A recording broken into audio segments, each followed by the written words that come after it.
모두가 고정효과에 묶여있지 않습니까? 움직이지 않아요. 팔 이유가 없는 거죠.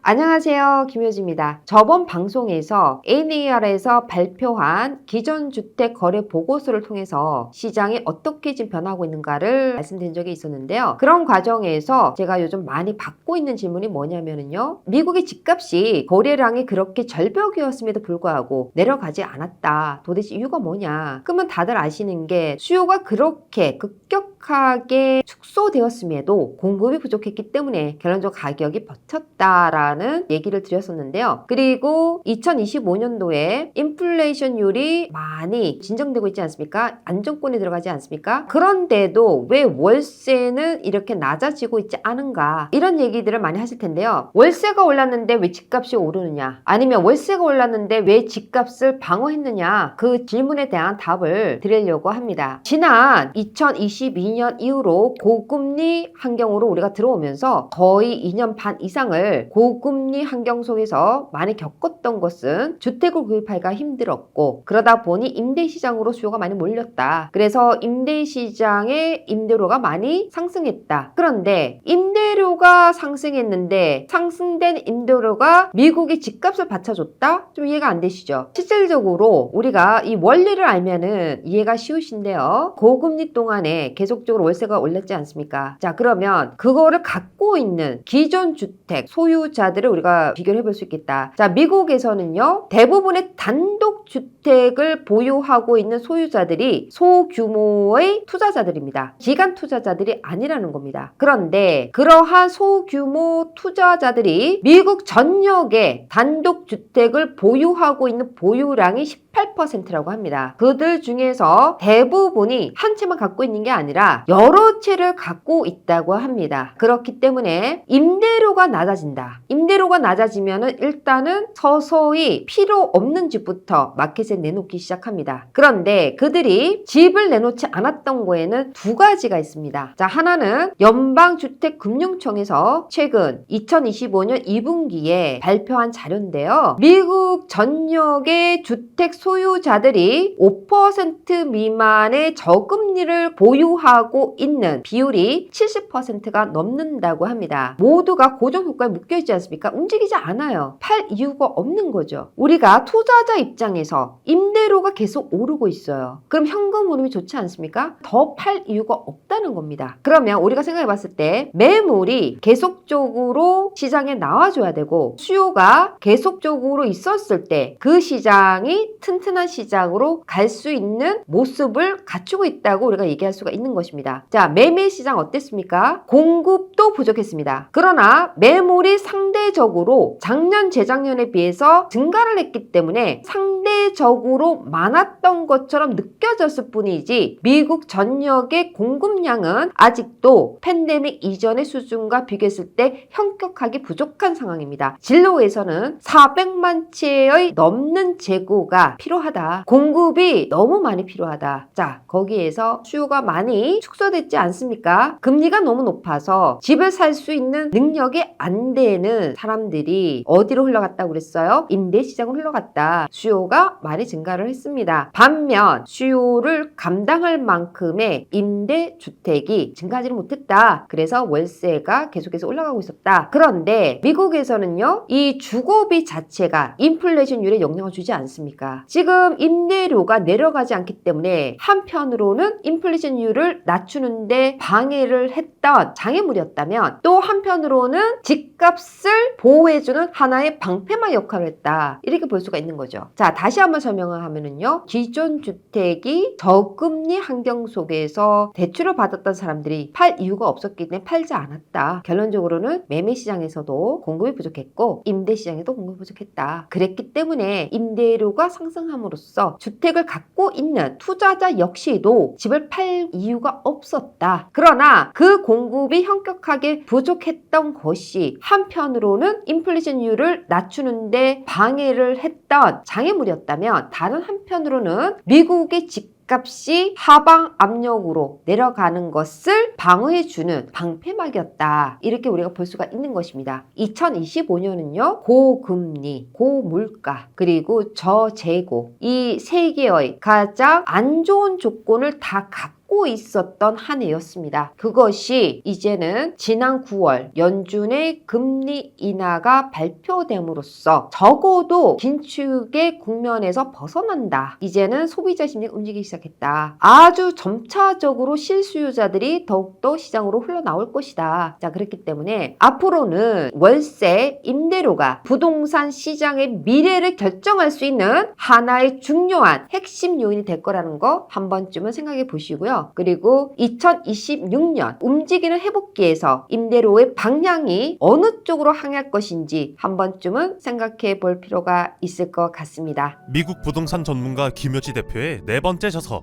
트럼프 2.0 시대 새로운 사이클의 기회를 선점하라. 미국 부동산 트렌드 2025